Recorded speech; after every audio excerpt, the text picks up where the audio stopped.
क्या समाज को ये बात समझ नहीं आ रही है कि अगर दहेज के लिए 1 करोड़ रुपया लेने के बाद भी बेटी को जिंदा नहीं रखा जा सकता है तो शादी से ज्यादा जरूरी क्या होगा?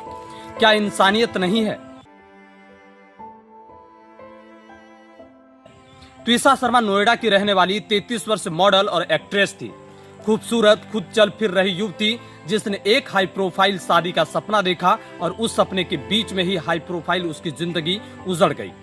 उनकी मुलाकात उनके भविष्य के पति सामर्थ्य सिंह और एक डेटिंग ऐप के जरिए हुई। सामर्थ्य भोपाल के रहने वाला वकील थे और उनकी मां गरीबाला सिंह एक रिटायर्ड प्रिंसिपल डिस्ट्रिक्ट जज, यानी बाहर से देखो तो शादी पोजीशन और लायकात वाली लग रही थी। दिसंबर 2025 में दोनों ने शादी कर ली, पर ये नवीन जोड़े कैसे खुशहाल कहानी में नहीं बल्कि एक डर और दहेज क्रूरता के घेरे में जीने लगी। यही वो बात है जो दिल को चीर देती है। त्विषा के परिवार ने उसके शादी के लिए करीब 1 करोड़ रुपए का दहेज दिया, जिसमें शामिल था कैश, सोना और जेवर, गाड़ी और अन्य मूल्यवान गिफ्ट। लेकिन दहेज देने के बाद भी त्विषा को लगातार डॉबरी के लिए दबाव बनाया गया, घरेलू हिंसा और मानसिक ताना दिया गया और ललकारने वाली माहौल में जीने पर मजबूर किए जाने लगा। उसके भाई ने बाद में बताया कि त्विषा उनकी मैसेज करती थी, आई एम ट्रैप्ड ब्रो, बस तुम मत फंसना। यानी उसे लग रहा था कि वह घर में फंसी हुई है और उसे बचाने का कोई रास्ता नहीं है। जब 1 करोड़ रुपए तक ले लेने के बाद भी बेटी के जिंदगी से खिलवाड़ चल रहा हो तो फिर सवाल ये नहीं कि दहेज कम था या ज्यादा, सवाल ये है कि क्या हम शादी के बाद बस दाम लगाने वाली वस्तुएं जोड़ने और दबाव बनाने वाले बाजार बना चुके हैं? क्या दहेज लेने वाला घर इतना लालची और अमानवीय हो जाता है कि उसे बस पैसे और चमक चाहिए, औरत नहीं? 12 मई 2026 को त्विषा शर्मा के भोपाल के कटारा हिल्स इलाके में सामर्थ्य सिंह के घर पर गले में फंदा लगाकर मृत पाया गया। पुलिस ने शुरू में इसे आत्महत्या का रूप में दर्ज किया, लेकिन त्विषा के परिवार ने इसे डॉबरी हत्या और प्री प्लान्ड मौत कहा है। पोस्टमार्टम में एम्स भोपाल ने लिखा कि मौत फंदा लगाने से हुई, लेकिन शरीर पर कुछ सरल चोट के निशान और अन्य स्पेशियस मार्क्स भी मिले हैं, जो यह दिखाते हैं कि इतने साफ सुथरा आत्महत्या वाला केस नहीं लग रहा है। और फिर आया ये बड़ा झटका। पुलिस ने घर से जो नायलॉन बेल्ट बरामद किया है उसे पोस्टमार्टम के दौरान डॉक्टर के सामने नहीं रखा गया। इनकी वजह रही होगी कि फॉरेंसिक मार्क्स का कंपैरिजन नहीं हो पाया। यह नहीं समझा गया कि बेल्ट से जो निशान थे वे खुद लगाए फंदे से या किसी और ने लटकाया था। त्विषा के परिवार, खास करके उनके भाई मेजर हर्षित, वो आर्मी के ऑफिसर थे, मुख्यमंत्री के घर के बाहर प्रदर्शन किया। दूसरी ऑटोप्सी की मांग की, जहां की एम्स दिल्ली की मांग की गई। डिजिटल डेटा और मोबाइल लॉक के फॉरेंसिक तरीके से खोलने की अपील की गई, क्योंकि त्विषा के मोबाइल में उसके भाई से किए गए डर भरे मैसेज और शादी के बाद का चैट्स सबसे पहले उन्हें यही बताते हैं कि ये लड़की अपने घर में फंसी थी, घबराई हुई थी और बचाव मानसिकता वाली किसी भी रिश्ते में नहीं थी। इधर पुलिस ने एक स्पेशल इन्वेस्टिगेशन टीम गठित की है जो कि ड्रावी हरासमेंट, घरेलू हिंसा और इस मौत के पीछे की पूरी साजिश को खोज रही है। त्विषा के पति सामर्थ्य सिंह के मामले का मुख्य आरोपी बताया जा रहा है, लेकिन अभी वह फरार है, इसलिए उनके खिलाफ लुकआउट नोटिस जारी किया गया है, पासपोर्ट रद्द किया गया है और 10,000 का इनाम भी घोषित किया गया है, ताकि पता कराने वाले को प्रोत्साहित किया जा सके। इसके अलावे त्विषा के सास गिरिबाला सिंह के खिलाफ भी भारतीय न्याय संहिता की धारा के तहत ड्रावी अपराधी और उत्पीड़न के सामान्य साजिश के आरोप लगाए गए हैं। त्विषा के शव अभी भी एम्स के भोपाल के मोर्चरी में रखा हुआ है, क्योंकि परिवार वाले के पुलिस के बीच ऑटोप्सी, डेटा फॉरेंसिक्स और लॉक ऐप को लेकर विवाद चल रहा है।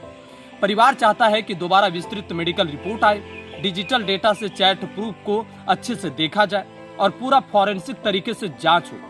पर जब तक ये बातें नहीं तय होती, उस लड़की का शव केस बन जाता है। जिनके परिवार को लगता है कि जिस घर में हमने 1 करोड़ का दहेज दिया उसी घर में हमारी बेटी की जिंदगी खत्म हो गई और अब सिर्फ कागजों और फॉरेंसिक के चक्कर में वक्त निकल रहा है।